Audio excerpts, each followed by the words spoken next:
નમસ્કાર, CB24 news સાથે હું રેશમા આપનું સ્વાગત કરું છું. અમદાવાદ શહેરમાં ટ્રાફિક તેમજ હેલ્મેટના નિયમોને લઈ હાઈકોર્ટે ગઈકાલે ઉધડો લીધો હતો. ત્યારે પંચવટી, લાલ દરવાજા, એલિસ બ્રિજ અને આસ્ટ્રેલિયા સહિતના વિસ્તારોમાં નિયમોના ધજાગરા ઉડ્યા છે. અમદાવાદમાં ટ્રાફિકને લઈને ગુજરાત હાઈકોર્ટે વિધેયક સવાલ કર્યો હતો.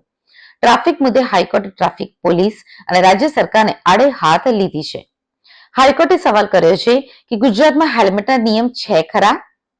ટુ વ્હીલર ચાલકો હેલ્મેટ પહેરતા નથી, ત્યારે અમદાવાદમાં આરંભે સુરા અને અંતે અધૂરા જેવી સ્થિતિ જોવા મળી હતી.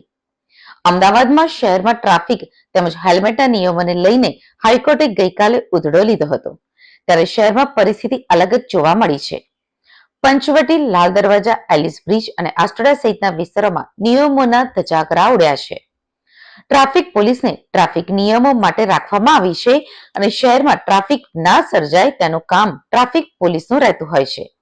ત્યારે અમદાવાદ ટ્રાફિક પોલીસ દ્વારા ટ્રાફિક પોઈન્ટ પર કોઈ ફરજ બજાવતું દેખાયું નથી. તો ટ્રાફિક પોલીસ પણ પોતાની મસ્તીમાં હોય અને સમય પ્રમાણે પોઈન્ટ ઉપર આવતી ન હોય તેવું દેખાઈ રહ્યું છે. રામ ભરોસે શહેરીજનો નિયમો નેવે મૂકી સિગ્નલ તોડતા નજરે પડ્યા છે.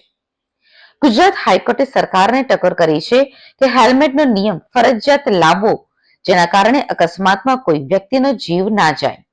સાથે સાથે ટુ વ્હીલરની પાછળના ભાગે જે પણ બેઠું હોય તે પણ હેલ્મેટ પહેરવાની ટેવ રાખે.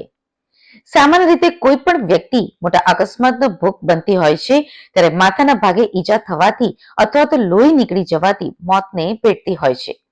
ત્યારે હેલ્મેટ પહેરીશું તો આપણે પોતાની જાતને અને પરિવારને સલામત રાખી શકીશું.